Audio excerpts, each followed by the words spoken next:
안녕하세요. 자, 오늘 세 번째 법률이죠. 세 번째 도시 및 주관경 정비법. 자, 여러분 교재 322페이지입니다. 322페이지 진도를 준비하시면 돼요.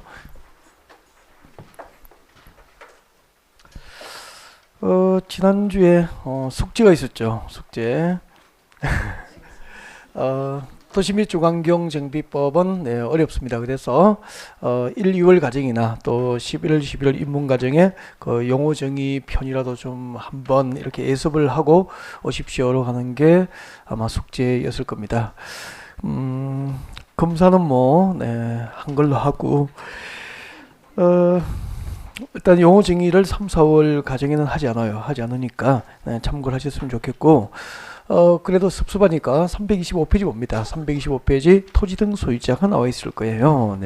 325페이지 토지 등 소유자 찾으셨습니까?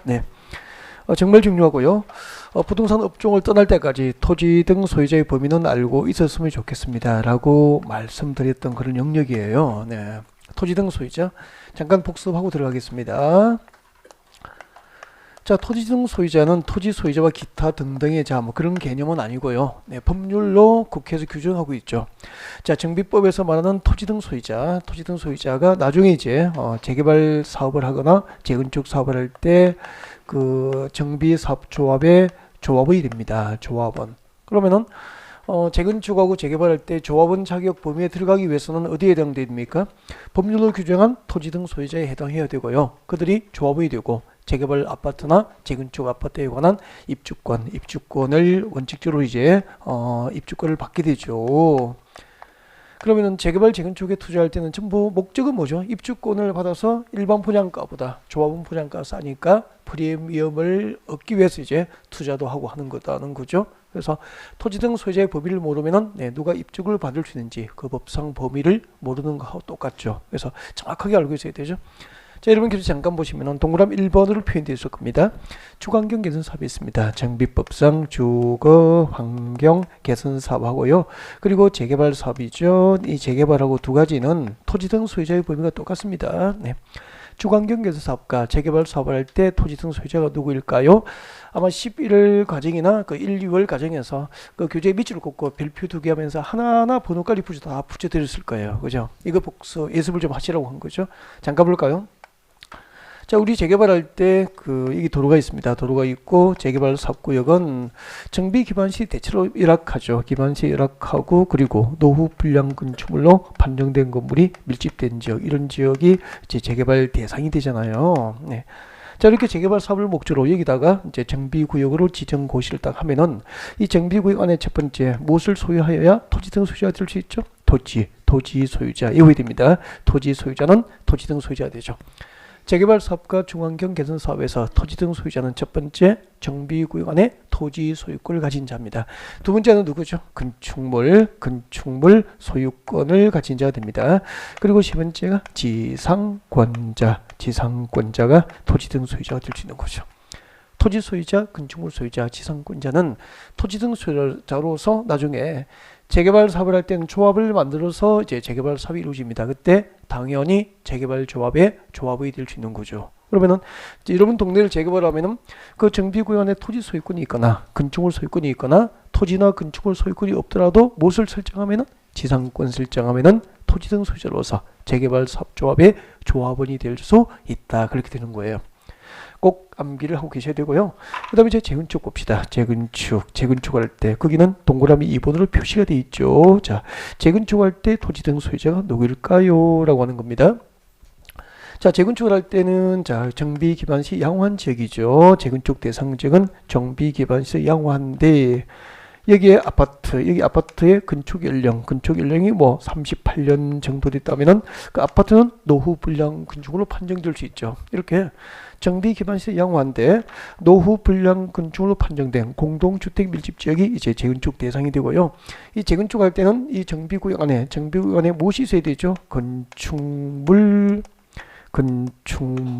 및 그 부속 토지죠. 그러니까 이때 그는 앞에 건축물이죠. 그 건축물의 부속 토지, 건축물과 그 건축물의 부속 토지 소유자가 재건축 사업에서 토지 등 소유자가 될 수 있고요.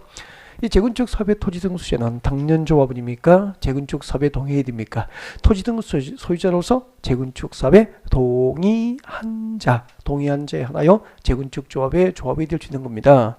그래서 재건축할 때는 토지만 소유했거나 건축물만 소유한 자는 토지 등 소유자가 될 수 없고 재건축 조합의 조합이 될 수 없다는 이야기입니다. 건축물도 있고 즉 아파트도 있고 그 아파트의 대지 지분 토지에 대한 공유 지분권을 가져야 토지 등 소유자가 될 수 있고 그 토지 등 소유자 중에서 재건축 사업에 동의한 자는 재건축 조합의 조합이 될 수 있다. 그렇게 되는 거예요. 네. 자, 토지 등 소유자 잠깐 복습을 해드렸고요. 그리고 제일 밑에 봅니다. 제일 밑에 보면은 정관등이라고 나와 있을 겁니다. 정관등 325페이지죠. 제일 아래쪽에 보면은 정관등. 자, 정관등 하면은 동그라미 1번 끝에 정관 줄 것죠. 정관하고 동그라미 2번 줄 끝에 규약을 비출 것입니다. 그리고 동그라미 3번 세 번째 줄 끝에 시행규정 그렇게 해서 정관, 규약, 시행규정 이 세 가지를 이 법에서는 무엇이라고 합니까? 정관등이라고 하는 거죠. 자, 그것보다 더 중요한 것은 동그라미 3번입니다. 거기서 동그라미 3번을 별표를 하시고, 자, 동그라미 3번, 자, 지금부터 밑줄 긋습니다. 자, 특별자치시장, 세종특별자치시장, 그리고 제주특별자치도지사 줄 것이십시오. 시장, 군수, 그리고 저 뒤에 자치구의 구청장까지 밑줄 긋죠. 그렇게 해서, 자, 특시, 특도, 시장, 군수, 구청장 몇 개가 되죠? 5개. 이 5개를 괄호 안에 보십시오. 괄호 안에 이하 무엇이라고 한다? 시장, 군수 등이라고 합니다.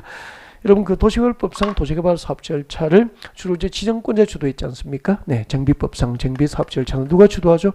시장, 군수 등이 이 정비 사업을 주도하게 돼요. 그때 법상 시장, 군수 등이 누구일까? 이것도 국회에서 법률을 규정한 거죠. 정비법상 시장, 군수 등 하면 누구죠? 세종특별자치시장, 제주특별자치도지사, 그리고 시장, 군수, 구청장. 그러면은 우리 강남구에서 아파트 재건축하면은 재건축 조합은 설립인가를 받아야 돼요. 재건축 조합을 만들 때 그때 재건축 조합 설립인가는 시장, 군수 등으로부터 설립인가를 받는다고 법이 표현한다고. 그럼 그때 시장, 군수 등은 누가 들어가 있죠? 강남구청장이 들어가 있는 거잖아요, 여기에. 그래서 강남구에서 아파트 재건축할 때 조합 설립인가는 강남구청으로부터 받는다 이렇게 되는 거거든요. 그래서 이 토지 등 시장, 군수 등의 범위를 모르면 안 되는 거죠.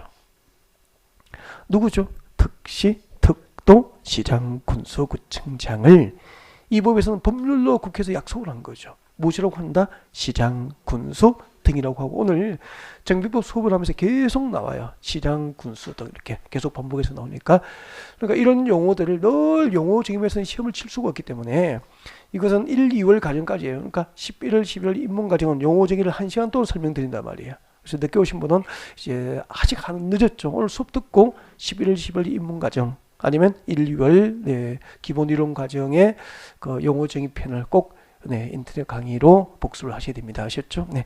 자, 그러면은 여러분 용어 정의는 기본적으로 하고 있는 것을 전제로 3월 강의가 진행이 됩니다. 자, 지금부터 도시 및 중앙경 정비법이 규정한 정비 사업의 절차가 있겠죠. 그 절차에 따라서 관련 제도들을 하나씩 풀어갈 거예요. 자, 여러분 교재는 327페이지입니다. 네. 참고로 이제 326페이지 보면은 제가 지금 필기를 할 내용이 나와 있어요. 그래서 제일 위에 326페이지 맨 위에 보면은 정비 사업 절차가 필기되어 있죠. 핵심 곡곡 이걸 제가 적어 놓고 그 절차에 따라서 관련 제도들을 이제 여러분에게 네, 설명을 드릴 예정이에요. 그래서 저는 일단 적어 볼 테니까 교재에 있는 내용이니까 적을 필요는 없죠. 네, 교재를 활용하면 되고 일단 교재는 327페이지에서 움직이지 말고 네, 앞을 집중하면 좋겠습니다. 교재를 따라오지 말고 알겠죠? 교재는 그대로 327페이지에 멈춰둡니다. 자, 같이 보겠습니다. 자, 오늘 도시 및 중앙경 정비법이 규정한 제 정비 사업의 절차, 그 정비 사업 절차에 따라서 관련 제도들을 하나씩 풀어갈 겁니다. 이 도시 및 중앙경 정비법의 약칭이 뭐죠? 약칭이 이제 도시 정비법이라 그래요. 뭐 더 줄여 없어서는 정비법 그렇게 하는 거죠. 네, 여러 가지 이름으로 불리니까 참고하셨으면 좋겠고, 자, 이 법이 규정한 정비 사업, 재개발 재건축 사업 과정은 이렇게 이루어지게 돼요. 제일 먼저 대도시 지역이라면은 정비 기본 계획이 있습니다. 도시 및 중환경 정비 기본 계획, 약칭해서 그냥 정비 기본 계획, 더 줄여서 기본 계획이라고 합니다. 정식 명칭은 도시 및 중환경 정비 기본 계획이 돼요. 자, 이 기본 계획이 제일 먼저 수립되어야 되고요. 그 기본 계획에 맞도록 이제 구청장 등이 정비 계획을 입안합니다. 정비 계획을 입안하고 이것을 첨부해서 정비 계획을 첨부해서 자, 특별시랑 광역시장에게 정비구역 지정을 신청합니다. 하면은 이제 정비구역, 정비사업의 체계적 시행이 필요한 지역에 대해서 이제 정비구역으로 지정해서 고시를 하게 됩니다. 자, 이렇게 정비구역 지정이 고시되면은 그 다음에 이제 정비사업 시행자를 결정이 되는데 그 정비사업 시행자의 10중 8구가 조합이에요. 그래서 정비구역 지정이 딱 고시되면은 조합 설립을 위한 조합 설립 추진위원회가 구성이 돼요. 구성이 되고 그 설립 추진위원회에서 조합의 정보를 만들어서 조합 설립을 인가받게 됩니다. 시장 군수 등으로부터 조합 설립이 인가를 받게 돼요. 자, 설립 인가가 나면은 인가를 받고 30일 내에 주된 사무소 소재지 관할 부분에 조합의 설립 등기, 이 등기를 마칩니다. 이 등기를 마침으로써 법적으로 정비조합, 재개발조합이나 재건축조합이 법적으로 성립하게 되고요. 자, 이 조합의 성립은 곧 정비사업 시행자의 결정을 의미하게 되는 거죠. 그래서 오늘 여러분 수업할 때 재개발 재건축 사업을 할 때 그 정비사업 시행자는 곧 99%가 누구죠? 조합이 되는 거죠. 그래서 정비법 공부할 때 정비사업 시행자의 10중 8구는 조합으로 생각하시면 돼요. 그래서 법조문을 읽으시다가 사업 시행자는 나오면은 조합에서는, 사업 시행자는 나오면은 조합에서는, 그렇게 이해하시면 돼요. 그 정도로 정비사업 시행자의 대부분은 조합이 되는 거예요. 네. 자, 이렇게 조합이 만들어지면 그 조합은 정비사업 시행자로서 재건축 사업시행계획이나 재개발 사업시행계획, 주관경 사업시행계획을 작성하게 됩니다. 사업시행계획을 작성해서 이 작성된 사업시행계획대로 사업을 해도 좋은지 시장 군수 등으로부터 인가를 받아야 되고요. 인가가 고시되면은 이렇게 쭉 연결되는 거죠. 그 다음에 이제 분양 공고, 분양 신청, 사업시행 인가 고시가 있으면은 그날부터 120일 내에 분양 공고합니다. 이제 분양 공고를 보고 분양을 희망하는, 분양 신청을 희망하는 조합원들, 토지 등 소유자들은 분양 신청 기간 내에 이제 재개발 재건축 아파트 분양 신청하게 되겠죠. 분양 공고 및 분양 신청을 받게 됩니다. 자, 이 분양 신청된 현황을 기초로 해서 분양 신청된 현황을 기초로 해서 그 분양 처분 내용을 미리 계획을 하게 됩니다. 그 분양 처분할 사항을 미리 정한 계획이 무슨 계획이죠? 관리 처분 계획이라고 그래요. 우리가 환지 방식의 도시개발 사업 절차에서 환지 처분할 사항을 미리 정한 계획이 무슨 계획이죠? 환지 계획이 되잖아요. 그럼 정비부에서 분양 처분할 내용을 미리 정한 계획은 관리 처분 계획이라고 하는 거죠. 그래서 분양 처분 계획이 곧 관리 처분 계획이라고 이름하는 거예요. 네. 자, 이렇게 관리 처분을 작성해서 그 관리 처분에 대한 인가가 고시되면은 본격적으로 이제 인가 고시된 관리 처분계 인가 고시 이후에 본격적으로 공사 시행, 관리 처분을 작성해서 인가를 받고 고시되면은 그다음에 이제 본격적으로 공사 시행에 들어가게 되는 거죠. 여기까지 진짜 멀고도 험난한 길이에요. 그러니까 관리처분계 인가 고시까지 절차를 밟아서 재개발 재건축의 첫 사업을 뜨기까지 복잡한 행정적 절차를 거치게 될 겁니다. 아마 우리 오늘 진도를 관리처분계 앞까지 진도를 아마 나가게 될 거예요. 네. 관리처분계 다음 주에 이제 1시간 연결해서 정비법 마무리 그렇게 진행하거든요. 자, 그러면은 하루에 끝내는데 오늘 끝내지 않고 관리처분계 앞에까지 진도가 나간다는 의미는 뭐죠? 1, 2월과 비교해서 상당히 범위가 많이 넓어지고 깊어진다는 의미가 되겠죠. 상당히 깊게 들어가요. 네. 자, 정비기본계획부터 이야기를 합시다. 여러분, 정비기본계획이 327페이지입니다. 327페이지 보면은 제일 위에 도시 및 주관경 정비 기본 방침의 소리가 나와 있습니다. 이거 여러분이 보시고요. 참고로 여러분이 읽으시면 됩니다. 그리고 2번 내로입니다. 도시 및 주관경 정비 기본계획. 이 정식 명칭이 뭐죠? 금방 읽어드린 거고요. 약칭이 뭐죠? 그냥 기본계획이라고 하면 되고, 그래서 기본계획을 제목에 동그라미 하시고 기본계획 그렇게 기억하시면 되고요. 자, 이 기본계획을 지금부터 공부합니다.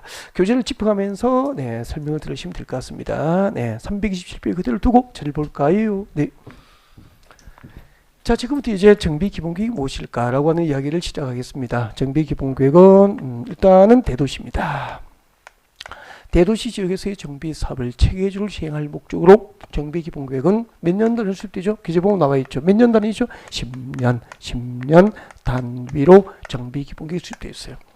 그러면은 이때 이제 중요한 것은 정비기본계획을 의무적으로 수립해야 될 대도시, 재개발 재건축을 하기 위해서 정비기본계획을 의무적으로 준비해야 될 대도시를 아시면 되죠. 바로 그 대도시 시장들이 정비기본계획의 수립권자가 되는 거니까. 자, 그러면 이때 대도시는 어디냐면은, 자, 여러분 교재 보시면 됩니다. 서울특별시장, 서울특별시가 되죠. 서울특별시, 6대 광역시, 그리고 특시가 어디죠? 세종특별자치시, 특도, 제주특별자치도, 그리고 그 뒤에 시 이렇게 됩니다. 근데 잘 보세요.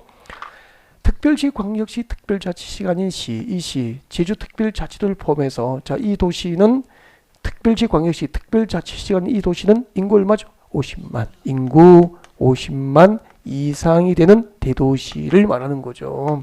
그러면은 제주특별자치도를 포함해서 우리나라에 있는 모든 도시 중에서 인구 50만 이상인 대도시는 전부 정비기본계획을 의무적으로 수립해야 된다는 거죠. 그러면 경기도 성남시나 경기도 안산시, 경기도 고양시 같은 경우에는 특별시, 광역시, 특별자치는 아니지만 인구는 얼마죠? 50만 이상이 되기 때문에 의무적으로 정비기본계획 수립이 있어야 된다는 거죠. 그러면은 우리 서울은 여기 들어가 있잖아요. 서울시는 재개발 재건축을 목적으로 의무적으로 정비기본계획을 수립해야 될 도시, 대도시에 해당하는 거죠. 제주특별자치도 포함해서. 인구 50만 이상이 되는 모든 도시의 시장은 정비기본계획을 의무적으로 수립해야 된다라고 되는 거죠. 그러면은 인구 50만 미만이면은 대도시가 아닌 도시가 되잖아. 대도시가 아닌 도시니까 소규모 도시잖아요. 이 인구 50만 미만인 소규모 도시, 대도시가 아닌 도시를 말하는 거죠. 이 소규모 도시는 관할 도지사가 기본계획 수립이 필요하지 아니하다고 인정하면은 정비기본계획을 수립하지 아니할 수 있다. 그렇게 됩니다. 50만 이상은 대도시이기 때문에 의무적 수립, 50만 미만은 관할 도지사가 수립에 필요가 없다고 인정하면 수립하지 아니할 수 있다. 그렇게 되는 거잖아요. 네. 자, 여기까지 하면은 이제 정비기본계획 수립권자는 아실 거요. 10년 단위로 수립한다 그랬잖아. 그러면은 10년 동안 재개발 재건축 환경은 부동산 시장은 변화가 없습니까? 끊임없이 변화되는 과정입니까? 끊임없이 변화되는 과정이기 때문에 10년 내에 재건축하겠다고 계획을 했다가도 또 부동산 시장의 변화로 사업성이 없으면 일단 재건축을 보류할 수 있는 거잖아. 또 재개발 계획이 없다가 천재지변 등으로 갑자기 재개발이 필요한 경우도 생길 수 있는 거잖아. 그래서 10년 단위로 수립하고 몇 년마다 5년마다 타당성 검토 과정을 통해서 정비기본계획은 수정이 되는 겁니다. 네. 자, 그러면은 이제 확실하게 정비기본계획이 무엇인지 알기 위해서 정비기본계획의 내용을 하나씩 알아보겠습니다. 정비기본계획에 어떤 사항들이 포함될까요? 정비기본계획은 어떤 것을 내용을 하는 계획일까요? 여러분 교재 박스안에 보십시오. 정비기본계획 내용이 몇 개 들어있죠? 12개. 동그라미 1번부터 몇 번? 12번인가 13번인가 많을 거예요. 13번입니까? 네. 기타 대통령령으로 정한 것까지 13번이겠죠. 그죠? 네. 그렇게 많은데 그 13개를 그럼 다 외우면 좋죠. 대통령령으로 정한 거 찾아서 다 외우면 좋죠. 그럴 수는 없는 거잖아. 그래서 컬러로 복사로 되어 있을 거야. 1번하고 저 밑에 내려갑니다. 9번, 10번, 11번, 12번 정도까지 묶어놓고, 자, 그 정도는 암기를 좀 했으면 좋겠습니다. 알겠죠? 그래서 자, 일단 정비기본계획 내용 1번을 소개합니다. 1번은 뭐죠? 정비사업의 기본 방향이죠. 이렇게 생각하시면 돼요. 기본 방향을 지시하는 계획이다. 무슨 얘기냐면은 우리 서울은 정비기본계획을 의무적으로 수립해야 될 대도시 맞죠? 그래서 서울은 정비기본계획, 우리 서울에서 10년 내에 재개발 재건축을 하려면 일단은 서울시 정비기본계획에 수립이 있어야 돼요. 이 정비기본계획에 의해서 앞으로 우리 서울시에서는 10년 동안 재개발 재건축을 이런 방향으로 추진할 겁니다 라고 하는 장기 계획이 있어야 됩니까? 아무 생각이 없어야 됩니까? 그 정도의 장기적인 계획은 준비가 되어 있어야 되겠죠. 그게 서울시 정비기본계획입니다. 앞으로 우리 서울시에서는 10년 동안 재개발 재건축을 이런 방향으로 추진할 것입니다 라고 하는 장기적인 방향을 제시하는 계획이죠. 방향을 제시한다. 그 다음에 두 번째, 너무 중요해요. 거기 9번으로 되어 있죠. 9번. 자, 두 번째는 앞으로 10년 내에 재개발 재건축이 필요한 지역에 대해서 정비구역입니까? 구분해 보십시오. 정비예정구역입니까? 정비예정구역. 정비예정구역. 예정구역의 계략적 범위를 정하는 계획이라는 거죠. 너무 중요한 거잖아요. 그러면은 이 2번 지금 두 번째 이야기한 얘기를 두 번째 이 얘기를 이것을 해석하면은 전문가 되는 거잖아요. 10년 내 서울에서 재개발 재건축이 필요한 지역에 대해서 그 첫걸음은 그럼 여러분 아파트 10년 내에 재건축하려면 그 첫걸음은 서울시 정비기본구역으로 무엇을 지정해야 됩니까? 정비 예정구역 지정이 여러분 아파트 재건축 사업의 첫걸음이에요. 그래서 10년 내에 정비 사업이 필요한 지역에 대해서 정비 예정구역 지정합니다. 이렇게 정비 예정구역이라고 지정하는데 이 개수가 서울에 많을 때는 340곳 정도 됐거든요.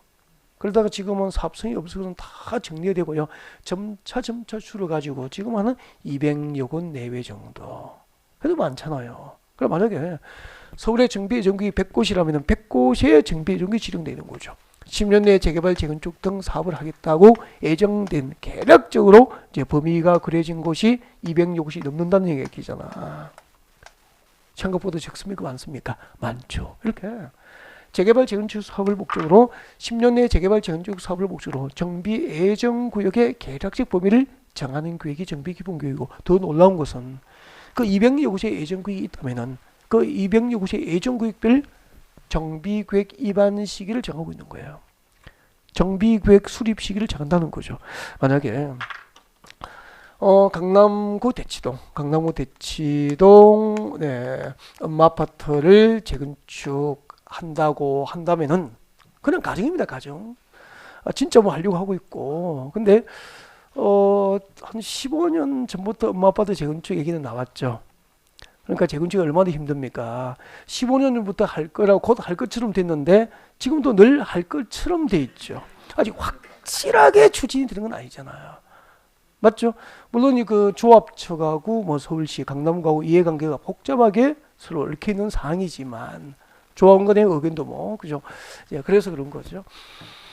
자, 그래서 아무튼 그렇게 재개발 재건축이 어렵다면 또 어렵고요. 쉬우려면 쉽고 그런 거예요. 참 어려운 과정이죠. 그래서 일단은 서울시 10년 내에 뭐 엄마 아빠도 재건축하겠다. 그러면 서울시 정비기본구역으로 예정구역 지정하는 것은 첫걸음에 여기까지는 간 거죠. 예정구역 지정했는데 하면서 놀랍게도 서울시 기본구역으로 이 대치동 엄마 아파트는 정비계획을 언제 입안하겠다. 그까지 계획을 한다니까. 예를 들면은 그냥 지금 예를 드는 거죠. 2019년 9월이면은 정비계획을 입안할 거야. 이렇게 정하는 거죠.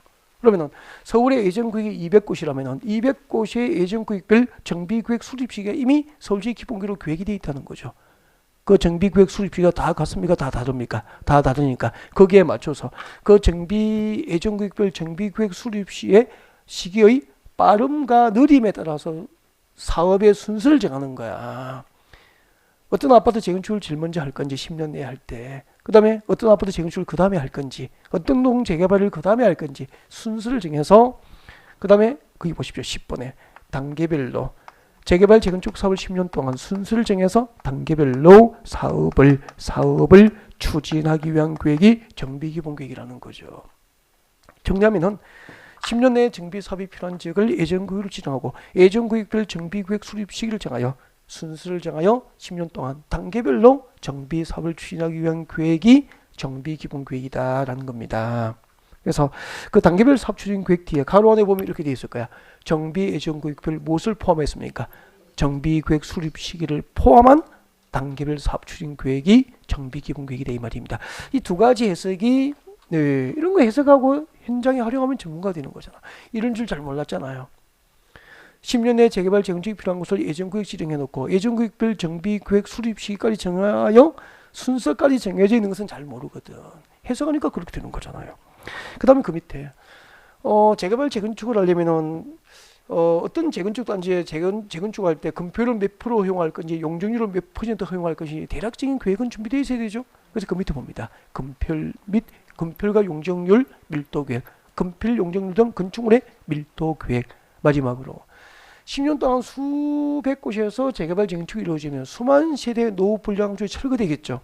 그때 거기에 거주하는 세입자들은 삶의 터전을 잃어버리게 될 겁니다. 그들을 위한 세입자 주거 안정 대책 출범되죠. 그들을 위한 세입자 주거 안정 대책 등을 내용으로 수립하는 계획이 정비기본계획이 되는 거죠.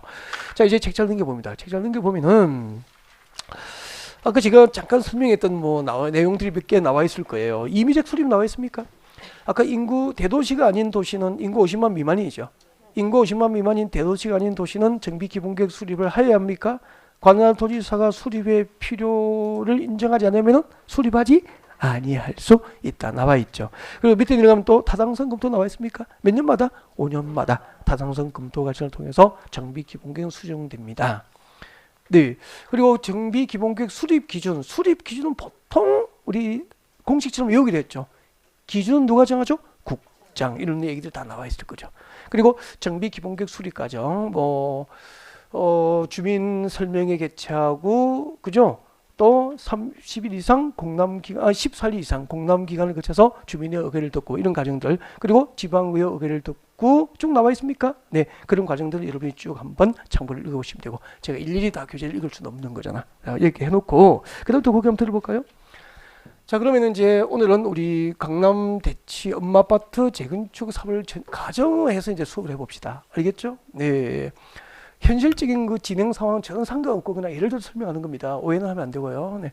자, 그러면은 10년 내에 엄마아파트 재건축을 위해서 서울시 기본계획으로 예정구역 지정하고 2019년 9월에 정비계획을 수립하겠다라고 서울시 기본계획으로 계획이 되어 있는 거야. 그러면은 2019년 9월이 되면은 관할 구청장 등, 이때 구청장 등 이것도 나와요. 구청장 등이 누구냐면은, 자, 이것도 해야 돼, 용어적이어서. 자, 우리 정비부에서 구청장 등 하면은 자치구의 구청장입니다. 그러니까 특별시 광역시에 있는 구의 구청장은 전부 자치구의 구청장이에요. 특별시, 서울특별시하고 6대 광역시에 있는 구청장은 자치구의 구청장이고, 그리고 광역시 군수까지 합하여 무엇이라고 하죠? 구청장 등 합니다. 이런 광역시 군수, 우리 인천 가면은 인천광역시 강화군이 있죠. 강화군수는 자치구의 구청장이 되는 거야. 여기 들어간다고. 구청장도 들어가요. 광역시 군수가 여기 들어가 있으니까. 그리고 부산광역시 기장군수, 울산광역시 울주군수 뭐 이렇게 해서 자치구의 구청장과 광역시 군수를 합하여 이 부분에서 무엇이라고 하죠? 구청장 등이라고 그래. 그래서 아무튼 강남구청장은 2019년 9월이 되면 엄마아파트 정비계획을 입안합니다. 입안해서 이것을 첨부합니다. 엄마아파트 정비계획을 입안하고 이것을 첨부하여서 서울시청에다가 정비구역 지정 신청하게 되죠. 특별시장, 광역시장에게 정비구역 지정을 신청한다 그렇게 돼요. 그러면 특별시장, 광역시장, 관할구청장이 정비계획을 입안하고 이것을 첨부해서 정비구역 지정을 신청하면은 신청에 의해서 정비구역을 지정하게 되는 거죠. 그래서 특별시장, 광역시장은 직권지정입니까? 신청에 의한 지정입니까? 신청이 있으면 지정을 하게 되는 거죠. 지정권자 되죠. 그 다음에 이제 정비계획으로 무엇을 계획하게 될까요? 정비계획 내용. 자, 구청장 등이 정비계획을 입안하고 이것을 첨부해서 특별시장, 광역시장에게 정비구역 지정을 신청한다. 이 부분을 제가 교재에서 가르쳐 드릴게요. 어디에 있는지. 자, 이런 교재 330페이지 오세요. 여러분 교재 330페이지 오세요. 330페이지 중간에 봐요. 중간에 보시면은 03번 찾으셨나요? 네, 그 밑에 보십시오. 그 밑에 읽어드립니다. 자, 자치구의 구청장 또는 광역시의 군수 줄 것이십시오. 자치구의 구청장 그리고 광역시의 군수를 가로 안에 보세요. 이하 무엇이라고 한다? 구청장 등이라고 하는 거죠. 자, 이 구청장 등은 계속 줄 것죠. 다음 사항이 포함된 정비계획을 입안하여 특별시장, 광역시장에게 정비구역 지정을 신청하여야 한다. 방금 설명드린 내용이잖아. 그때 정비계획에 포함될 주요 내용이 박스 안에 몇 개 들어있습니까? 12개. 전부 외울 수 없으니까 클러로 복수된 거 4가지 정도만 살짝 체크해볼까요? 자, 정비계획은 무엇을 내용을 합니까? 첫 번째, 정비계획은 정비사업의 명칭. 엄마아파트 재건축 사업 명칭 아닙니까? 무슨 동 재개발 사업 명칭이죠. 이런 사업의 명칭을 정합니다. 그리고 두 번째, 앞으로 지정할 정비구역, 지정될 정비구역과 그 면적, 지정될 정비구역과 그 정비구역의 면적은 무엇으로 정합니까? 정비계획으로 결정이 됩니다. 그리고 세 번째, 사업시행 예정시기, 정비사업시행 예정시기, 그리고 세입자, 주거대책 등을 내용으로 합니다. 자, 기본계획의 주요 내용하고 정비계획의 주요 내용은 구별할 수 있도록 했으면 좋겠고요. 자, 오늘 조금 이제 다시 들어갑니다. 정비계획 입안 제한을 보겠습니다. 정비계획 입안 제한, 정비계획 입안 제한, 정비계획 입안 제한. 자, 여러분 교재 잠깐 볼까요? 오른쪽에 봅니다. 331페이지 봅니다. 331페이지 보면은 이 큰 2번이죠. 저 아래쪽에 있습니다. 331페이지 아래쪽에 보면은 정비계획 위반 제한 2번이 나와 있습니까? 발표하시고요. 네. 자, 읽으면 밑줄 같습니다. 토지 등 소유자가 누군지 알고 있죠? 아까 우리 복습했잖아요. 토지 등 소유자는 두 번째 줄에 봅니다. 가로 건너뛰고요. 자, 토지 등 소유자는 다음 중 한 개에 해당하면 밑줄 쭉 그십시오. 토지 등 소유자는 다음 중 한 개에 해당하는 경우, 다음 중 하나에 해당하는 경우에는 정비계획 위반권자에게 정비계획 위반을 제한할 수 있다라고 해가지고 정비계획 위반을 제한할 수 있는 사유, 제한 사유가 박사안에 일단 3개가 보이고 책정을 넘기면은 또 3개가 추가되면 이렇게 해서 모두 몇 개가 있죠? 6개가 있어. 제한 사유가 6개죠. 그래서 일단 331페이지 페이지를 넘기지 말고요. 동그라미 1, 2, 3을 묶어서 앞에다가 제한 사유라고 적어주죠. 정비계획 위반을 제한할 수 있는 사유입니다. 제한 사유. 토지 등 소유자는 박산에 1번부터 6번 중 한 개 해당하면 정비계획 위반을 위반권자에게 제한할 수 있게 됩니다. 네. 자, 그때 제한 사유 동그라미 1번. 그 동그라미 1번에 대한 이해와 암기가 없이 나머지를 외우는 것은 의미가 없다 생각해요. 그래서 동그라미 1번을 꼭 암기를 일단 하셔야 돼요. 밑줄 그십시오. 동그라미 1번 집중. 저 뒤에 봅니다. 정비 예정구역별 줄 것입시오. 정비 예정구역별 정비계획 위반 시기가 지났음에도 불구하고 정비계획이 위반되지 아니하거나 여기까지 줄 것이고 기억 그 다음에 줄 것입시오. 정비 예정구역별 정비계획 수립 시기를 정하고 있지 아니하는 경우 줄 것이고 니은 그렇게 해서 동그라미 1번을 두 가지로 하겠습니다. 기억과 니은 중 한 개에 해당하면 관할 토지 등 소유자는 정비계획 위반권자에게 정비계획 위반을 제한할 수 있다 그렇게 되죠. 그래서 이걸 잠깐 좀 설명드리려고 이걸 이해가 되어 외워지거든요. 그래서 가장 좋은 암기는 이해하는 것이죠. 그래서 잠깐 이야기를 좀 듣습니다. 이 현장과 연계시키자면 이해가 안 돼요. 그래서 이야기를 드려야 됩니다. 자, 봐주세요. 이런 얘기죠.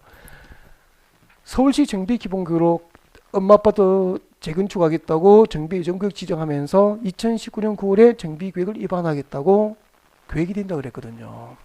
그러면은 이 엄마 아파트 정비예정구역의 정비계획 수립 시기 언제죠? 2019년 9월이잖아. 그럼 여러분이 만약에 2019년 9월이 되면은 강남구청에서 서울시 기본계획에 맞도록 엄마 아파트 정비계획을 위반하여 서울시청에 정비구역 지정을 신청할 거야. 기본계획에 따라서 이걸 믿고 여러분이 엄마 아파트에 투자를 했다고 가정하자. 투자했어. 엄마 아파트 하나 샀지 뭐.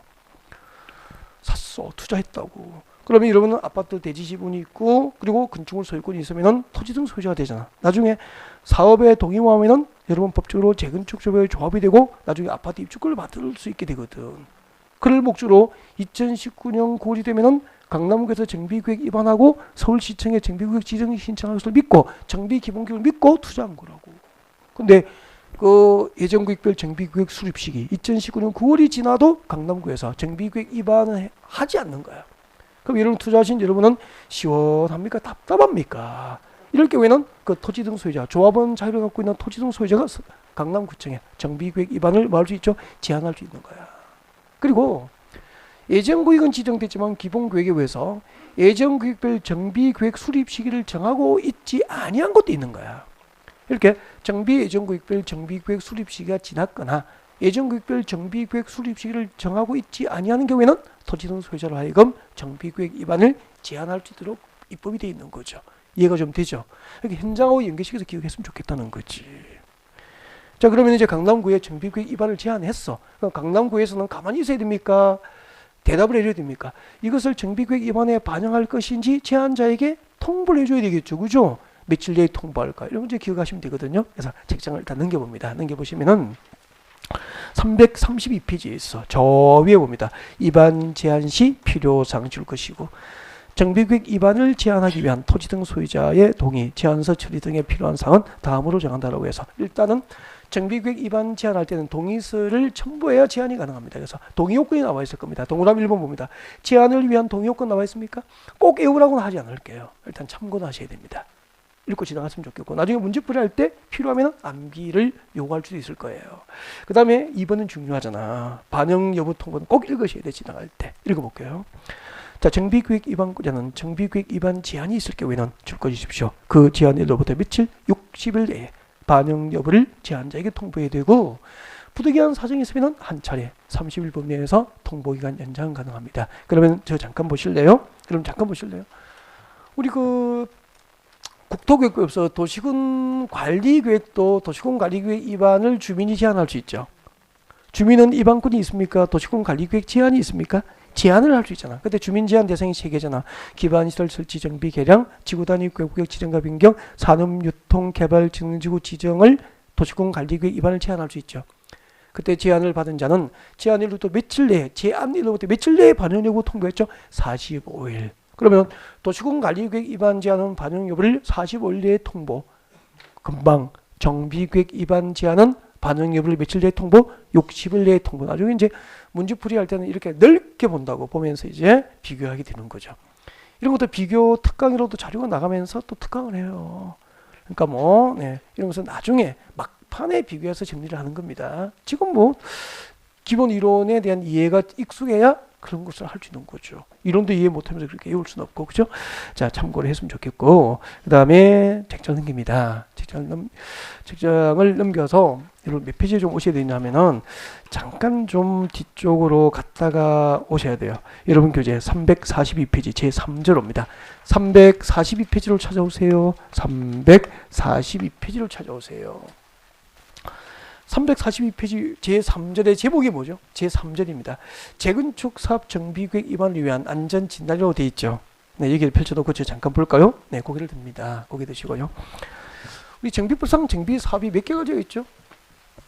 그렇죠. 정비법상 정비 사업이 3가지가 있습니다. 일단은 무슨 사업이 있습니까? 주거, 환경, 개선 사업. 제가 주거환경 개선 사업이 뭐죠라고 물으면 그 2가지 개념이 있잖아. 그죠? 주거환경 개선 사업 2가지. 그 개념을, 용어를 책 보지 않고 말할 수 있을 정도로 반복하시라 그래요.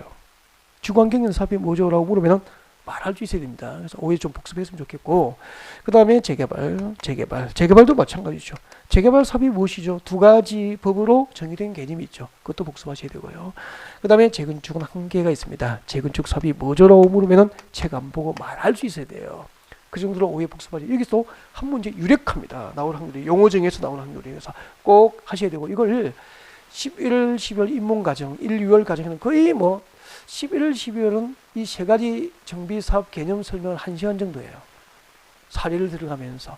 이거 1, 2월은 한 30번 이상을 설명합니다. 네, 그렇게 참고하시고 복습 꼭 해서 내구서를 만들어야 됩니다. 이 자체로 나올 수 있으니까. 그 다음에 봐요. 이 3가지 주거환경 개선 사업과 재개발 사업과 재건축 사업 가운데서 정비계획 위반 여부 결정을 위해서 법적으로 안전진단을 의무적으로 해야 되는 대상은 딱 하나뿐이에요. 뭐죠? 재건축만. 그러니까 여러분 아파트 재건축하려면 법상, 정비법상 무엇을 거쳐야 됩니까? 안전진단 해야 되고요. 안전진단 결과에 따라서 이것이 결정되는 거야. 정비계획 위반 여부가 결정되는 거야. 그러니까 정확하게 얘기하면은 우리 재건축할 때 안전진단을 실시하는 법상 목적이 뭐죠? 재건축 사업 시행 여부 결정이 아니고 재건축 사업을 위한 정비계획 위반 여부 결정을 위해서는 뭘 거쳐야 됩니까? 안전진단을 거쳐야 되고, 그 안전진단 결과에 따라서 정비계획 위반 여부가 결정되는 거야. 그래서 지금부터 정비계획 위반 여부 결정을 위한 안전진단을 공부해 보자는 거죠. 일단 안전진단을 필요로 하는 사업은 무슨 사업이죠? 재건축만 안전진단을 요하게 됩니다. 자, 여러분 교재 같이 볼까요? 342페이지입니다. 자, 안전진단 시기가 나와 있고요. 자, 정비계획 위반권자는 정비계획 위반권자 동그라미 하시고요. 정비계획 위반권자 동그라미 합니다. 여러분, 정비계획 위반권자 아까 이렇게 했잖아. 구청장 등은 서울시 기본계획에 맞도록 정비계획을 위반하여 이를 첨부해서 특별시, 광역시에 정비구역 지정을 신청합니다라고 했으니까 일단은 구청장 등이 정비계획 위반권자 돼요. 맞죠? 그래서 위반권자 동그라미 했죠. 적어보십시오. 위반권자 동그라미에서 일단은 누가 되죠? 구청장 등 적으십시오. 교재에다가 구청장 등. 이때 구청장이 누구죠? 자치구의 구청장과 광역시 군수를 합하여 무엇이라고 합니까? 구청장 등이라고 하잖아. 그러면은 일단 특별시, 광역시에서 그리고 광역시에서 정비계획 위반은 구청장 등이 해요. 그럼 특별시, 광역시가 아닌 도시는 누가 해야 될까라는 거죠. 적어보십시오. 세종특별자치시장 특시 적으면 됩니다. 그리고 제주특별자치도지사 특도, 그리고 시장, 군수 이렇게 적으면 되죠.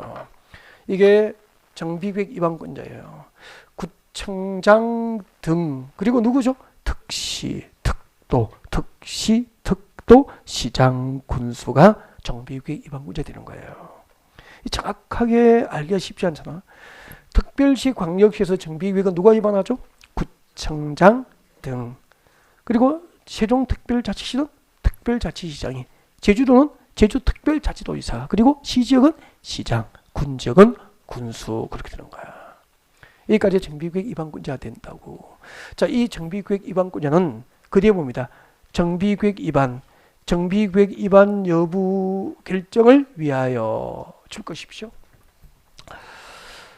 재건축 사업의 정비구역 위반을 위하여라고 되어 있죠. 줄 것이십시오. 재건축 사업의 정비구역 위반을 위하여 줄 것이고, 이게 뭐죠? 안전진단 실시 목적이 되는 거잖아요. 실시 목적에서 안전진단을 실시하는 목적은 세 가지 정비 사업 중에서 뭐죠?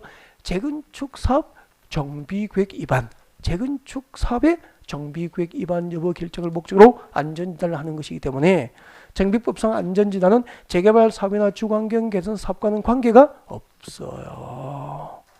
재건축 사업 정비구역 위반 여부 결정을 위해서. 그 다음 밑줄 것이십시오. 정비 예정구역별 정비구역 수립 시기가 도래한 때 줄 거예요. 이게 안전진단을 실시하는 시기입니다. 원칙적으로 실시해야 될 시기가 되는 거죠. 실시 시기. 여러분, 정비구역 재건축 사업 정비구역 위반 여부 결정을 위한 안전진단을 언제 실시해야 되죠? 정비 예정구역별 정비구역 수립 시기가 도래한 때, 네, 관할 구청장 등이 안전진단을 실시해야 되는 거예요. 위반권자, 정비구역 위반권자가 안전진단을 실시해야 한다. 근데 실시 비용은 누가 부담하죠? 정비구역 위반권자. 정비구역 위반권자에게 안전진단 실시 의무가 있잖아요. 그 정비구역 위반권자가 안전진단 실시 비용을 부담하는 게 원칙이에요. 그 다음에 내려옵니다. 예외. 정비구역 위반권자는 다음 중 한 개 해당하면 줄 거죠. 다음 중 한 개 해당하는 경우, 다음 중 한 개가 박스 안에 몇 개 들어있습니까? 3개. 박스 안에 동그라미 1번부터 3번 공통점이 있습니다. 두 번째 줄에 줄 거죠. 동그라미 1번 두 번째 줄에 10분의 1 이상의 동의를 받아 안전진단 실시를 요청하는 경우, 동그라미 2번도 똑같은 위치에 줄 것입니다. 10분의 1 이상의 동의를 받아 안전진단 실시 요청하는 경우, 동그라미 3번도 같은 위치에 줄 거죠. 10분의 1 이상의 동의를 받아 안전진단 실시를 요청하는 경우죠. 그러면 안전진단 실시 요청을 위한 동의 요건은 전부 얼마죠? 10분의 1 이상 동의 요건을 가져서 안전진단 실시를 요청하면은 다시 올라갑니다. 안전진단을 실시해야 한다. 그러면은 2번 예외를 정리하면 다 이렇게 되죠. 책 보십시오.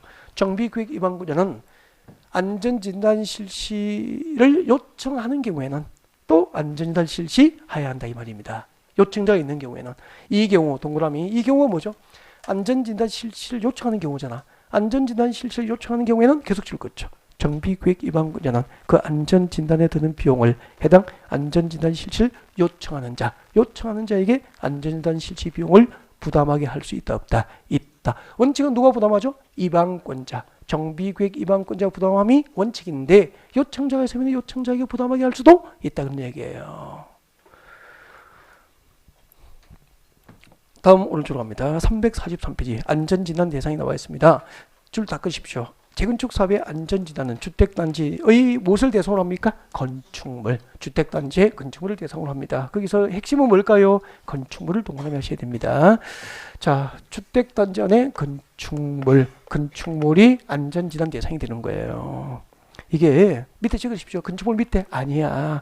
공동주택. 옛날에는 공동주택이었는데 법 개정이 된 거라고. 공동주택. 그럼 지금은 이제 시험 나올 때 재건축 사업의 안전진단은 주택단지의 공동주택을 대상으로 하여야 한다. 옮겼습니까? X가 된다니까. 공동주택을 대상으로 하여야 한다면 틀려요. 공동주택이 아니고 뭐죠? 주택단지의 모든 건축물이 안전진단 대상이 되는 거죠. 그럼 이런 의미잖아. 잠깐 봐줄까요? 여러분 여기 봐주세요. 여기 도로가 있습니다. 도로가 있고 도로에 접한 여기 재건축 단지가 있습니다. 여기 아파트 단지 있구나. 4개 동이 있구나. 그러면 단지 규모가 크기 때문에 요즘에는 단지 안에 보통 상가가 있습니다. 상가. 이 상가를 주택구에서 무엇이라고 배웠죠? 복리시설이라고 그러나 복리시설. 상가를 주택구에서 무엇이라고 하죠? 대부분 복리시설. 입주자의 생활 복리를 위한 시설. 그래서 복리시설이라고 불러. 복리시설. 그리고 관리사무소는 무엇이 되죠? 주택구에서 배웠죠. 관리사무소는 부대시설. 부대시설. 그러니까 단지 안에는 건물이 아파트 공동주택만 있는 것이 아니고 상가 건축물 같은 복리시설도 있고 관리사무소와 같은 부대시설도 다 단지 안에 포함되어 있잖아. 옛날에는 그 재건축 사업 시행 여부 결정을 위해서 안전진단 할 때 이 공동주택 아파트만 안전진단 대상이었다고. 공동주택만.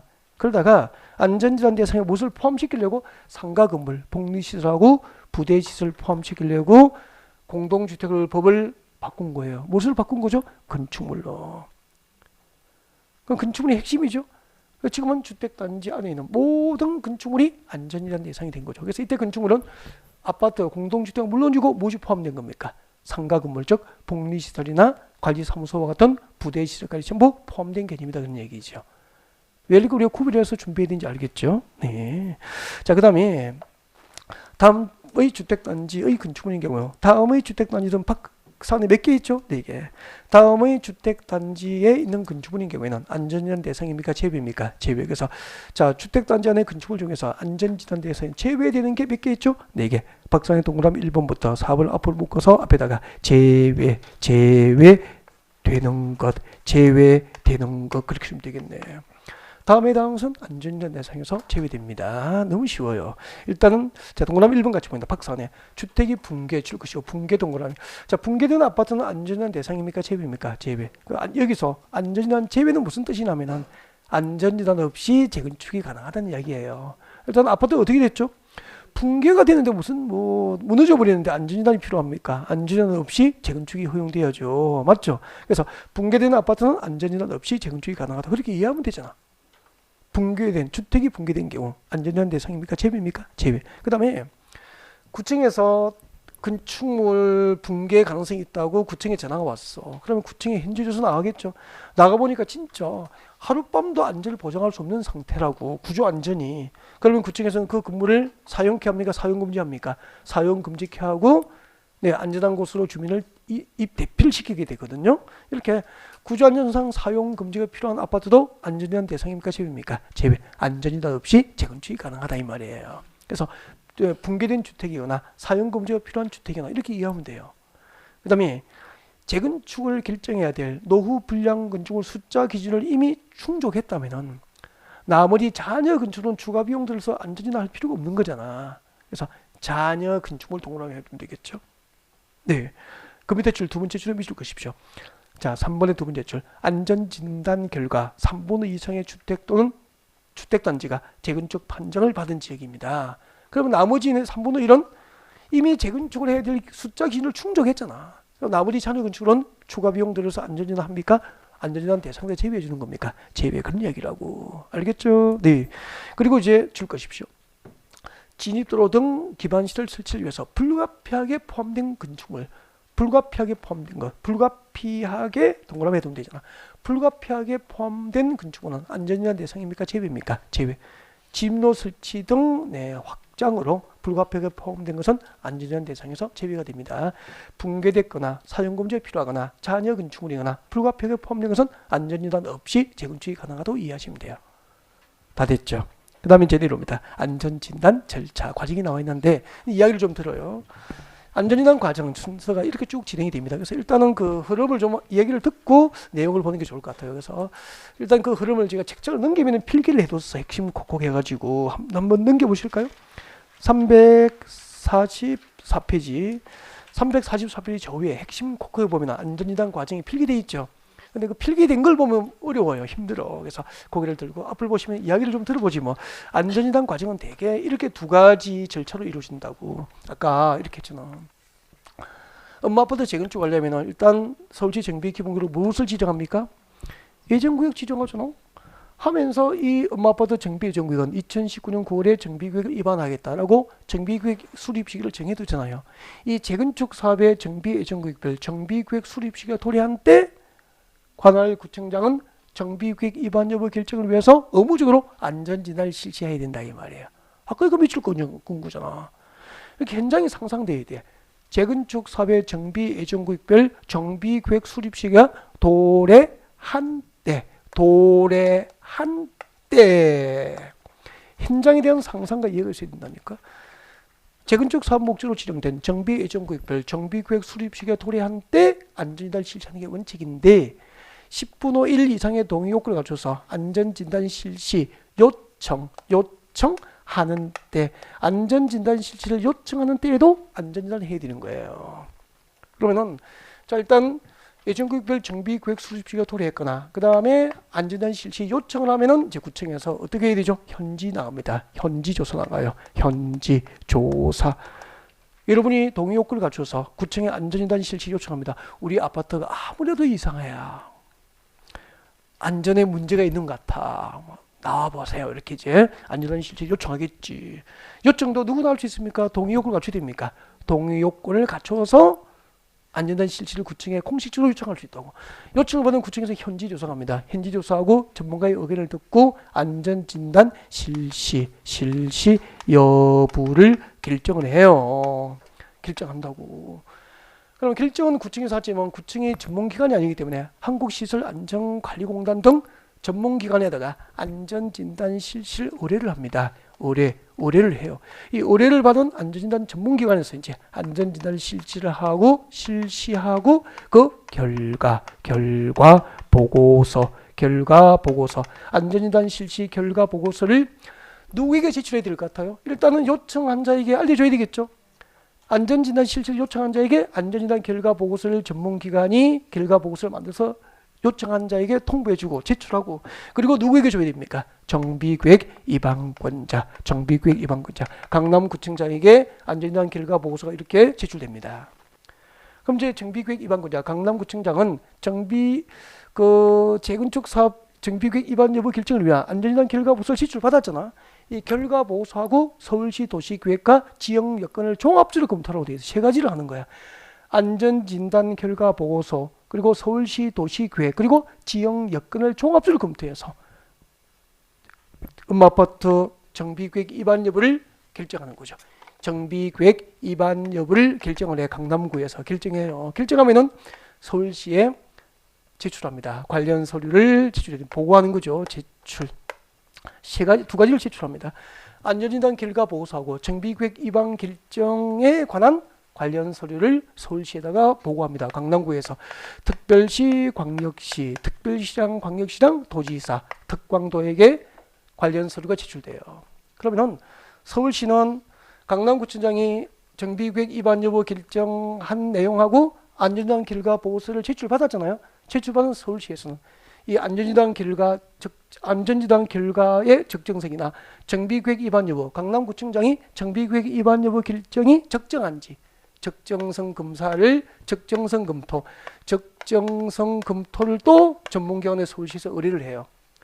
해가지고 그 전문기관에서 강남구청장이 구조 안전상 문제가 없는데 주민들의 그 재테크 수단으로 요구가 빗발치니까 다음 선거도 생각하고 안전진단 결과 상관이 구조 안전상 문제가 없는데 정비계획 위반 여부를 결정했어.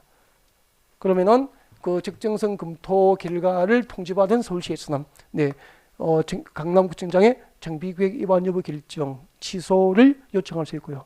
요청이 있으면은 강남구청장은 특별한 사정이 없으면 이래 따라야 한다 이렇게 됩니다. 대략적으로 흐름이 이렇게 진행되는 거죠. 이 절차를 외워야 할 필요는 없는데 이해에 도움이 되기 때문에 이야기는 해드린 거고요. 참고했으면 좋겠고 자 같이 볼까요? 343페이지 봅니다. 안전진단 절차 안전진단 실시 여부 결정 343입니다. 읽어보겠습니다. 정비계획 위반권자는 안전진단 실시 요청이 있으면 뭘 나가죠? 현지조사 등을 통해서 안전진단 실시 여부를 결정하고 전문기관 안전진단 기관에 안전진단 실시를 의뢰를 해야 된다는 이야기입니다. 그 다음에 내려옵니다. 결과보고서 제출. 안전진단을 의뢰받은 안전진단기관은 다음 줄 거예요. 국토교통부 장관이 정하여 고시하는 기준 줄 것입니다. 국토교통부 장관이 정하여 고시하는 기준. 이 기준이 뭐죠? 안전진단 실시 기준이겠죠. 무슨 기준이죠? 안전진단 실시 기준이에요. 안전진단 실시 기준을 앞에 보십시오. 그 앞에 보니까 시장 군수등이 정합니까? 국토교통부 장관이 정합니까? 국토교통부 장관이 정하는 기준에 따라 이 국토교통부 장관 자리에 시장 군수등이라고 시험을 냅니다. 그래서 안전진단 실시 기준은 시장 군수등이 직접 정합니까? 국토교통부 장관이 정합니까? 국토교통부 장관이 정하는 안전진단 실시 기준에 따라서 안전진단을 실시하게 됩니다. 했습니다. 하면은 결과 보고서를 정비구역 위반권자하고 요청자에게 제출한다 그랬죠? 네. 그리고 내려옵니다. 자, 3번 정비구역 위반 여부 결정 발표하시고요. 정비구역 위반권자는 위반권자 동그라미 하십시오. 정비구역 위반권자. 우리 엄마 아빠도 재건축 하면은 정비구역 위반권자 누구죠? 강남구청장이잖아. 강남구청장은 이제 안전진단 결과 보고서 제출 받았죠? 그 받은 안전진단 결과 줄 거예요. 그리고 서울시 도시계획 줄 거예요. 그리고 지역 여건 이 세 가지입니다. 안전진단 결과, 도시계획과 지역 여건을 종합적으로 검토해서 정비계획 위반 여부를 최종 결정해요. 강남구에서 안전진단하고 도시계획하고 지역 여건 등을 종합적으로 검토해서 정비계획 위반을 결정했죠. 결정하면서 그게 끝난다고 했습니까? 서울시청에 관련 서류 제출합니까? 서울시청에 관련 서류를 제출하거든. 그죠? 네. 그래서 책장 넘겨봅니다. 넘기면은 나와 있습니다. 02번. 안전진단 결과의 적정성 검토라고 나와 있습니다. 자, 줄 것이십시오. 정비계획 위반권자는, 즉 강남구에서는 정비계획 위반 여부를 결정한 경우에는 지체 없이 서울시청에 그 결정 내용과 안전진단 결과 보고서를 제출해야 된다 이 말입니다. 아까 말씀 다 드렸죠? 그대로 읽으시면 되고요. 그 다음에 내려와요. 2번. 특별시랑 광역시랑 특별자치시랑 특별자치위사, 즉 서울시에서는 필요한 경우 한국시설안전공단이나 한국건설기술연구원의 안전진단 결과의 적정성 여부에 대한 검토를 의뢰를 할 수 있다. 아까 서울시에서는 안전진단 결과 보고서 제출받고 전문기관에 다시 적정성 여부에 대한 검토를 의뢰할 수 있다고 그랬죠. 그 검토 결과가 나오면은 그 결과에 따라서 강남구청장의 정비계획 위반 결정 취소 요청 등을 할 수 있다고 했잖아. 제일 밑에 4번 내려옵니다. 4번. 서울시장은 시도지사에 서울시장 들어가 있죠. 서울시장은 위 검토 결과, 적정성 여부 검토 결과에 따라서 정비계획 위반권자 강남구청장에게 정비계획 위반 결정 취소 등 필요한 조치를 요청할 수 있고, 정비계획 위반권자는 계속 줄 거예요. 정비계획 위반권자는 특별한 사유가 없으면 그 요청에 따라야 한다. 여기까지입니다. 자, 지금까지 정비계획 위반 여부 결정을 위한 뭘 공부한 거죠? 안전진단에 대해서 학습이 이루어졌습니다. 네. 안전진단이 단독으로 한 문제 나올 가능성도 있다. 네, 그렇게 보시면 돼요. 그러면 안전진단은 우리 1, 2월까지 한 번도 여기까지 범위를 넓히지 않았죠. 이제 넓혀서 진행하게 된 거죠. 자, 일단 여기까지 하고 정비구역 지정부터 잠시 휴식 후에 진도를 받겠습니다.